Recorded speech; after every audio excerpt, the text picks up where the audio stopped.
Oke, gue punya head unit harganya cuma 1 jutaan aja. itel Pad 2.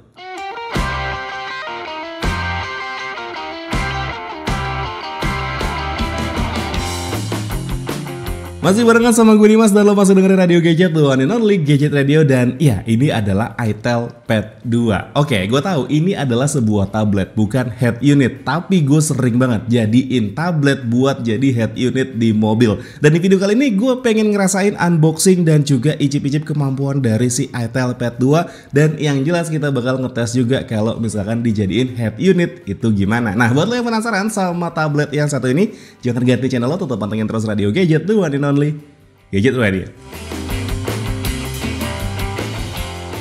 Oke, teman-teman, jadi seperti ini ya penampakan box dari itel Pad 2. Ya, kalau misalkan lo beli tablet ini sebenarnya dia datang dengan satu buah dus lagi, teman-teman. Ya, seperti ini ada satu buah packaging lagi yang kalau dibuka itu dia isinya adalah sebuah casing, teman-teman. Ya, jadi kalau misalkan lo perhatiin ya, casingnya ini kayaknya sih untuk kalau misalkan seandainya lo punya anak gitu ya, casingnya dipakai di tabletnya yang dia model bahannya itu silikon seperti ini, yang dia ada standingnya juga. Tapi gue nggak tahu nih ya, apakah casing ini dia food grade atau enggak. Kalau misalkan anak kecil biasanya kan suka ngegigit-gigitin barangnya. Nah, ini sih casingnya gue nggak tahu apakah dia food grade atau enggak. Tapi yang jelas kita ngedapetin satu buah casing seperti ini. Dan ya, ini adalah bentukan tablet ataupun juga packaging dari itel Pad 2-nya. Di bagian depannya ada tertulis Pad 2 4G 10,1 inch IPS screen, ada logo itel di sana dan ada keterangan untuk internal storage dan juga RAM-nya. Jadi RAM-nya dia di sini ada di 4GB dengan internal storage ada di 128GB dan seperti yang bisa lo lihat di sini ada gambar tabletnya. Di bagian sisi sebelah kanannya ada tulisan itel dan juga Pad 2 4G. Di bagian sebelah kirinya ini ada keterangan 12 bulan garansi dan juga ada keterangan free protective cover include. Jadi di dalamnya ada casing lagi, teman-teman. Di bagian atasnya ini ada keterangan untuk nomor IMEI-nya serta untuk warnanya yang gue pegang sekarang adalah warna grey. Terus kemudian di bagian bawahnya di sini ada keterangan Pad 2 4G. Dan di bagian belakangnya di sini ada beberapa nilai jual utamanya. Kayak dia di sini ada 8 megapiksel autofocus rear kamera, 77 derajat wide angle 8 megapiksel front kameranya. Terus juga untuk baterainya dia ada di 6000 mAh. Terus layarnya ada di 10,1 inch IPS screen, dual stereo speaker dan dia sudah 4G LTE network, teman-teman. Dan ya udah langsung kita buka aja. Ya, kebetulan ini memang tabletnya sudah gue buka dan gue juga sudah icip-icip sebenarnya. Dan oke, kalau kita buka isinya seperti ini, kita dapat satu buah dus lagi ya teman-teman, yang kalau dilihat di bagian depannya ini kita dapat SIM tray ejector. Kalau ini dibuka isinya itu ada satu buah buku petunjuk dan juga satu buah kartu garansi serta di situ ada sebuah casing lagi, teman-teman. Ya, casingnya ini dia bentuknya cukup unik karena di bagian dalamnya ini ada pattern honeycomb seperti ini dan dia di ujung-ujungnya ada pelindungnya seperti ini. Kenapa casingnya nggak gue masukin lagi ke dalam? Karena casingnya sudah gue tempelin magnet kayak gini untuk dipakai di head unit mobil. Dan ya, itu kita dapetin seperti itu. Terus kemudian kita ngedapetin tabletnya, teman-teman, yang dibungkus pakai plastik warna merah seperti ini dan cukup keras nih kalau diambil. Oke, akhirnya kebuka juga dan ya seperti ini tampilan tabletnya. Ada beberapa nilai jual utamanya yang sudah gue sebutkan tadi dan kita dapat di sini ada charger ya, charger dengan output ada di 5 volt 2 ampere ataupun juga 10 watt serta kita di sini dapat kabel data USB Type A to USB Type C. Serta kalau kita perhatiin lagi di dalam boxnya di sini ada keterangan thanks for choosing itel family product, teman-teman. Oke, seperti itu dan dia jatuh semuanya. Oke, biarkan saja tadi kelengkapannya jatuh semua dan kita langsung fokus aja sama tabletnya. Jadi seperti ini ada beberapa nilai jual utamanya yang sudah gue sebutkan dan langsung kita buka aja. Oke, jadi seperti ini teman-teman penampakan tablet dari itel Pad 2-nya. Ini sudah terpasang screen protector ya teman-teman. Jadi memang pada saat kita buka tabletnya ini sudah terpasang screen protector seperti ini. Di bagian depannya ada layar dengan ukuran 10,1 inch, ada kamera depan dengan resolusi 8 megapiksel. Di bagian atasnya di sini ada sebuah mikrofon ya teman-teman dan juga di ujungnya sini ada jack audio 3,5 mm serta di sini ada tombol volume up serta volume down. Di bagian sisi sebelah kirinya ini ada mikrofon lagi ya. Terus juga di sini ada tombol power yang kalau diperhatikan tombol powernya ini dia seperti punya tekstur gitu teman-teman. Jadi nggak yang halus rata kayak body bezelnya gitu enggak ya. Jadi ada teksturnya, jadi aman nih harusnya kalau misalkan lo pengen meraba tombol powernya. Terus di sini ada sebuah grill di bagian bawah ya, grill speaker. Jadi memang sebenarnya ada dua di sini, tapi dia yang bagian atasnya tidak berfungsi ya teman-teman. Yang fungsi hanya di bagian yang bawah aja, karena keterangannya juga dia dual stereo speaker. Terus kemudian di bagian bawahnya dia di sini ada pogo pin ya, ada 5 pogo pin di sana yang mungkin fungsinya adalah kalau misalkan seandainya kita mau konekin ke keyboard case gitu ya. Terus kemudian di bagian sebelah kanannya ini ada grill speaker lagi yang bagian bawah sebelah sini. Terus di sini ada USB Type-C untuk charging, dan juga di sini ada SIM tray teman-teman, yang kalau kita buka di sini SIM tray-nya dia hybrid ya, yang artinya lo bisa pakai 2 buah SIM card ataupun juga 1 buah SIM card dengan micro SD teman-teman. Terus di sini ada lubang lagi yang dia bukan speaker ya teman-teman. Jadi speakernya itu memang cuman ada di bagian yang bawah aja, dual stereo speaker seperti itu. Nah, di bagian belakangnya di sini ada keterangan iTel, terus juga di sini ada keterangan AI kamera 8 megapiksel dan juga ada LED flash di sana. Untuk bodinya sendiri ini dia terbuat dari metal, sedangkan untuk yang garis bagian atas sebelah sini dia terbuat dari plastik untuk penangkapan sinyal yang lebih baik. Dan hal pertama yang gue rasakan pada saat gue buka tabletnya ataupun juga pegang tabletnya, ini dia lumayan berat teman-teman tabletnya ya, which is good sebenarnya, karena memang dengan kondisi berat seperti ini tabletnya berasa kokoh banget. Dan iya memang kalau misalkan kita bendingkan seperti ini ya, atau kita tekuk-tekuk kayak gitu ya, ini berasanya itu dia kokoh gitu tabletnya teman-teman ya. Terus kemudian ini bahannya dari metal kayak begini, jadi kalau misalkan di ruangan AC kayak gini dia tabletnya berasa dingin banget teman-teman. Dan ya udah, ini langsung gue nyalain dulu tabletnya dan kita bakal balik lagi setelah tabletnya itu nyala teman-teman.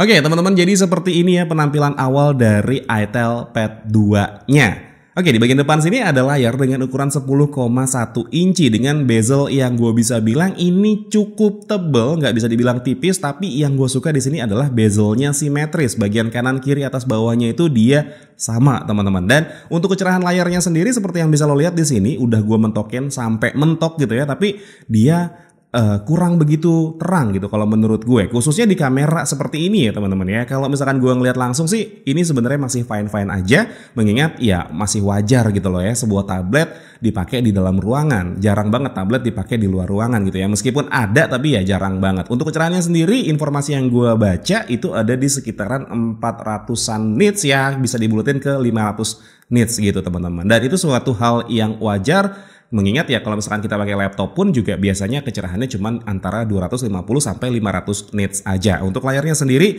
ini resolusinya ada di HD Plus aja ya teman-teman, belum yang sampai Full HD Plus bahkan 2K gitu ya. Enggak, ini layarnya masih di HD aja. Cuman yang gue suka di sini meskipun layarnya dia HD tapi dia nggak pixelated gitu loh gambarnya. Jadi masih bisa diterima dengan nyaman kalau menurut gue kalau misalkan kita ngelihat layar ini teman-teman. Oke, kita lihat dulu di sini ada beberapa aplikasi yang sudah gue install ya untuk ngecek daleman dari tabletnya. Di sini ada device info teman-teman. Untuk tipenya sendiri di sini adalah iTel P10002L dengan resolusi layar ada di 1280 x 800 pixel. Nah, Androidnya dia sudah menggunakan Android 13. Cuman memang jujur gue belum dapat update lagi dari pihak iTel apakah dia bakal terima update OS selanjutnya atau enggak. Terus kemudian untuk RAM-nya ada di 4 GB.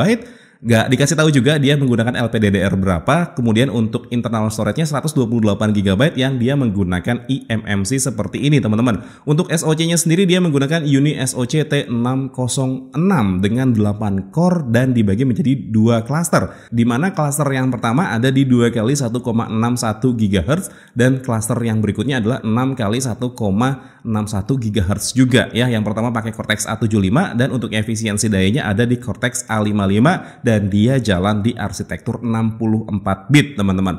Oke, seperti ini untuk screen-nya ya, seperti yang tadi gue sebutkan 1280 x 800. Untuk memorinya dia di sini ada di 128 GB internal storage dan RAM-nya ada di 4 GB dan dia nggak ada fitur untuk penambahan RAM ya. Setahu gue nih di tablet ini selama gue pakai itu dia nggak ada fitur penambahan RAM. Sebenarnya kalau ditanya apakah RAM 4 GB di sebuah tablet cukup atau enggak tergantung tergantung lo mau pakainya buat apa gitu ya. Kalau misalkan gue pribadi, gue sering banget pakai tablet itu untuk jadi head unit di mobil. Nah itu cukup banget 4 GB. Karena kalau misalkan seandainya lo beli head unit gitu ya, yang head unit Android yang harganya mungkin bisa 2-3 juta gitu ya, rata-rata internal storage-nya itu kecil, cuma 16 GB dan RAM-nya itu juga kecil, cuma 2 GB. Serta untuk versi Android-nya itu biasanya udah Android yang versi lama. Kalau misalkan seandainya lo pengen dijadiin tablet ini head unit gitu ya, menurut gue ini adalah pilihan yang pas. Kenapa? Karena RAM-nya udah lumayan besar, internal storage-nya juga besar, serta Android-nya udah pakai Android 13, dia bisa pakai jaringan 4G dan ada WiFi juga kalau misalkan lo seandainya nggak mau masukin SIM card di tablet ini. Dan iya, karena tablet ini punya GPS, jadinya bisa dipakai buat mapping juga kalau misalkan seandainya lo mau pakai tablet ini jadi head unit gitu teman-teman. Untuk kameranya sendiri tadi seperti yang sudah gue sebutkan, bagian depan ataupun juga bagian belakang dia ada di 8 megapiksel, baterainya ada di 6000 mAh.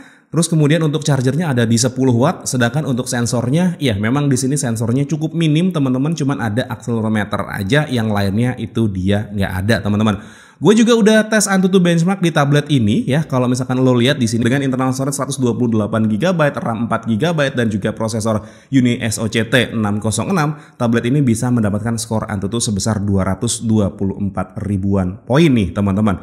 Dan ya buat lo yang suka nanya tablet bisa berapa kali touch gitu ya, ternyata tablet ini juga dia bisa 10 kali touch teman-teman ya. Kalau kita lihat di sini dia bisa sampai dengan 10 kali sentuhan teman-teman. Seperti itu. Nah sedangkan untuk skor baca tulis dari tablet ini ya teman-teman, artinya internal storage-nya gitu ya, dia dapat di angka 9332 poin dengan speed bacanya dia ada di 303,7 MB per detik, sedangkan untuk speed tulisnya dia dapat di angka 240,3 MB per detik teman-teman. Dan untuk kestabilan CPU-nya di sini seperti yang bisa lo lihat, gue ngetes selama 30 menit di sini dia dapat kestabilan CPU ada di 73% teman-teman. Dan di sini untuk live stress testnya dia mendapatkan stability ada di 98,1%.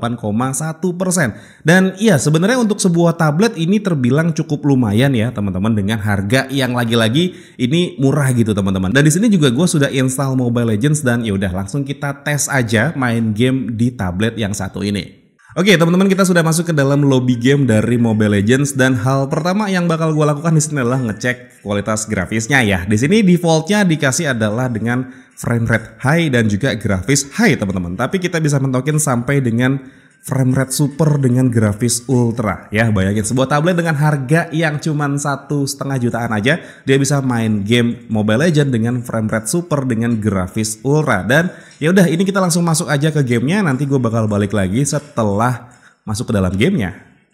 Oke, teman-teman, kita sudah masuk ke dalam game dari Mobile Legends dan seperti yang bisa lo lihat di sini untuk karakternya bisa dikontrol dengan cukup baik ya. Untuk grafisnya sendiri di sini belum yang terlalu gimana-gimana tapi masih enak dilihatnya gitu teman-teman. Sedangkan untuk penangkapan sinyalnya sendiri di sini gue menggunakan WiFi ya, dan dia cukup oke untuk penangkapan sinyalnya karena pingnya nggak tembus yang gede banget gitu ya, antara 7 sampai dengan di 30-an milidetik aja untuk pingnya.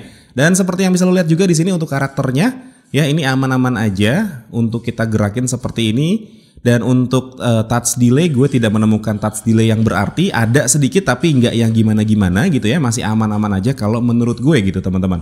Cuman yang menjadi perhatian gue di sini, tabletnya ini kan dia ukurannya lumayan besar dan cukup berat. Jadi kalau misalkan seandainya lo player Mobile Legends dan pengen main game di tablet yang satu ini, menurut gue agak cukup agak cukup kurang enak gitu. Cukup kurang enak ya, gue bingung mendeskripsikannya seperti apa, karena memang tabletnya ini berat dan kalau misalkan setengah jam aja lo pegang tabletnya kayak gini, ini pegel tangan lo teman-teman, seperti itu. Sedangkan untuk kualitas mainnya sih menurut gue ini udah cukup oke lah ya, nggak ada kendala sama sekali. Dan ya udah, nanti kita bakal lanjut lagi setelah entah gue tahu menang atau kalah nih nanti main game Mobile Legends di tablet ini. Oke teman-teman, jadi tadi gue main gamenya kalah dan gue langsung skip aja ke pembahasan layar dari tablet yang satu ini. Ya, jadi tablet yang satu ini, itel Pad 2 ini seperti yang tadi gue udah sebutkan, dia punya layar dengan ukuran 10,1 inci dengan resolusi ada di HD Plus aja, 1280 x 800 pixel dengan refresh rate ada di 60 Hz aja. Kalau mau dibilang mendang-mendingin sih menurut gue sebenarnya masih suatu hal yang wajar ya, refresh rate-nya masih ada di 60 Hz. Toh untuk scrolling seperti seperti ini masih aman-aman aja. Nah, yang mengejutkannya lagi di sini ya teman-teman, meskipun layarnya ini cuman ada di resolusi HD, tapi kalau misalkan kita muter video di YouTube ya teman-teman, dia itu bisa mentok sampai di 1080 60 fps seperti ini teman-teman. Oke, ini dia cuma 720, kita cari gambar yang bisa sampai 1080 ya. Nah, seperti ini. Oke, kalau misalkan kita nonton video YouTube ternyata dia bisa mentok sampai dengan 1080 60 fps nih teman-teman. Yang artinya menurut gue lumayan oke ya kalau misalkan lo mau nikmatin konten YouTube misalkan di layar tablet Itel Pad 2 ini teman-teman. Nah, sedangkan buat lo penikmat konten Netflix, tablet ini dia cuman bisa muter L3 aja, yang artinya cuman bisa muter resolusi SD aja, standard definition, belum bisa yang sampai HD teman-teman ya, atau high definition, karena dia security-nya cuma ada di L3 aja, belum di L1. Oke, pembahasan selanjutnya mau gue ceritain dari tablet ini adalah kemampuan kameranya. Dan seperti yang bisa lo lihat di sini untuk kemampuan kameranya ya kayak gini. Untuk pilihan menu kameranya sebenarnya di sini cukup lengkap ya, ada panorama, terus di sini juga ada Pro, ada capture ya di sini untuk mode standar dari kameranya ataupun juga otomatisnya. Terus di sini juga ada video yang kalau kita lihat di sini untuk kualitas videonya dia cuman ada di 1080p 30 fps untuk kamera belakangnya, ataupun juga 720p 30 fps ya teman-teman. Sedangkan untuk kamera depannya kalau kita lihat di sini langsung terang banget kayak gitu ya. Kita lihat di sini untuk kamera depannya ternyata dia cuman ada di 720p 30 fps aja teman-teman untuk kamera depannya. Oke, nanti kita cobain juga untuk kemampuan videonya. Sekarang kita lihat di sini ada slow motion juga ternyata, dan dia langsung pindah ke kamera belakang kalau misalkan kita pakai slow motion. Kemudian untuk di sini ada time lapse juga, dan juga ada more di sana. Sedangkan untuk more-nya di sini kalau kita lihat di sini ada night dan juga ada QR teman-teman. Artinya dia juga bisa untuk scan QR. Dan ya, berikut adalah sampel kamera dari Itel Pad 2-nya.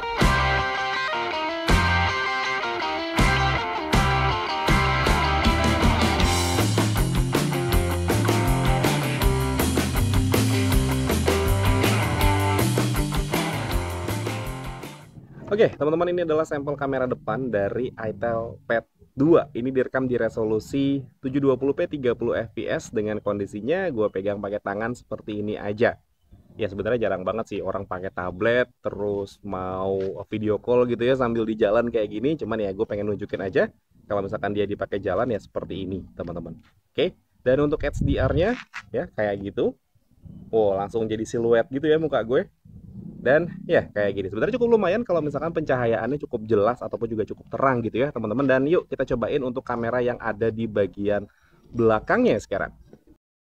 Oke teman-teman, ini adalah sampel kamera belakang dari Itel Pad 2. Direkam di resolusi tertingginya dia ada di 1080p 30 fps aja teman-teman. Ini jalan kaki, tidak pakai gimbal sama sekali. Ya repot juga gimbal dipakai di sebuah tablet gitu ya, nggak ada juga gimbal yang cukup besar dan kuat nampung tablet yang gede kayak gini teman-teman. Ya seperti ini kondisinya kalau misalkan lo mau pakai tablet ini untuk ngerekam video. Ya jalan kaki seperti ini aja, dan jarak antara tabletnya dan muka gue kurang lebih ada di sekitaran 15-20 cm. Dan seperti ini untuk pickup audionya, seperti yang bisa lo denger juga nih teman-teman. Bagus atau enggaknya tulis aja ya di kolom komentar di bawah. Oke teman-teman, jadi seperti itu kualitas kamera dari Itel Pad 2. Dan sekarang kita langsung cobain aja tablet ini buat jadi head unit teman-teman. Oke teman-teman, ini gue sudah di mobil dan gue sudah siapkan juga untuk tabletnya kita pasang ke head unit yang ada di mobil. Jadi head unit bawaannya seperti ini yang ada di mobil gue.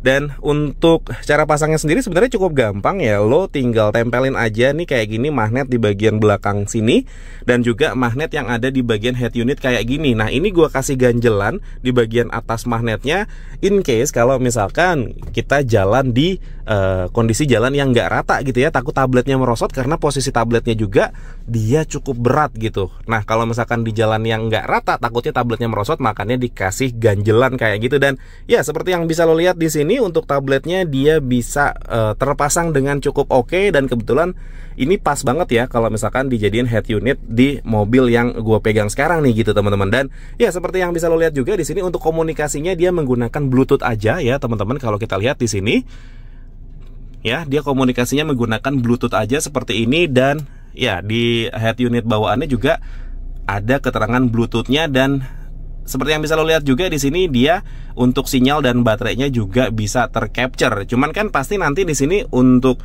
si head unitnya gitu ya teman-teman, dia ketutupan ya sama si tabletnya. Jadi ya kita ngelihat jam dan juga baterai ataupun juga status sinyal ya nanti di tabletnya aja kayak gini teman-teman. Dan ya kayak gini posisinya kalau si tabletnya gue jadiin head unit teman-teman. Nah yang gue suka lagi di sini, dia udah bisa multitasking juga ya untuk tabletnya. Jadi kalau misalkan lo seandainya mau nonton YouTube seperti ini ataupun juga sambil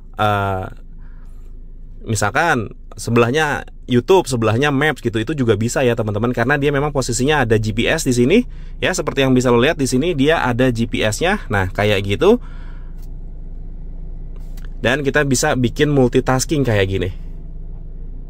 Nah, kayak gitu teman-teman. Yang satu ada di Maps, yang satu lagi ada di YouTube seperti itu. Jadi dia bisa multitasking dengan RAM yang 4 GB. Nah, ini yang menjadi konsen gua ya teman-teman. Karena rata-rata kalau misalkan lo beli head unit yang udah Android gitu ya, dia agak kurang bisa diajak untuk multitasking karena biasanya RAM-nya itu cuman ada di 2 GB dengan internal storage yang cuman ada di 16 GB. Sedangkan kalau misalkan lo pakai itel Pad 2 ini untuk dijadiin head unit, itu bisa lo pakai untuk multitasking seperti ini teman-teman. Ya seandainya lo juga orang yang sibuk banget, ada orang yang telepon dari tablet ini, ya itu dia bisa juga karena memang si tablet ini kan dia udah punya fitur SIM tray gitu ya, ataupun juga 4G LTE seperti ini. Nah, kayak gini, jadi dia bisa stand alone menggunakan SIM card ataupun juga menggunakan WiFi dari handphone yang lo gunakan. Dan di sini untuk Maps-nya sendiri, gue bisa bilang ini cukup akurat ya teman-teman. Untuk Maps-nya sendiri, mana ya? Untuk Maps-nya sendiri gue bisa bilang ini cukup akurat ya, karena ini posisinya bener. Gue ada di sekitaran ujung aspal Pondok Gede nih teman-teman ya. Kayak gitu nih teman-teman untuk tablet dari itel Pad 2 kalau misalkan seandainya lo mau pakai untuk jadi head unit. Cuman kendalanya memang kalau misalkan seandainya lo jadiin tablet ini untuk head unit, seandainya lo mau bikin mundur mobilnya kayak gini ya kamera mundurnya nggak kelihatan gitu teman-teman. Ya satu-satunya cara kalau mau pakai kamera mundur ya lu lepas tabletnya. Tapi kan ini tabletnya juga nggak yang susah-susah banget dilepas karena cuma ditempel pakai magnet kayak gini aja nih teman-teman. Gimana menurut lo?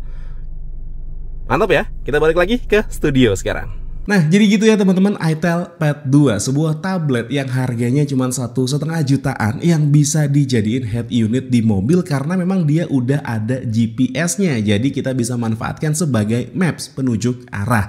Tapi gue juga pengen tahu nih pendapat lo mengenai tablet yang satu ini. Tulis aja di kolom komentar di bawah. Dan mungkin segini dulu aja cerita gue mengenai itel Pad 2. Kalau misalkan emang lo suka sama ceritanya, boleh di like dan di subscribe channel gue. Tapi kalau misalkan emang gak suka, boleh di dislike aja. Akhir kata gue Dimas undur diri, sampai ketemu lagi di siaran-siaran berikutnya. Assalamualaikum warahmatullahi wabarakatuh.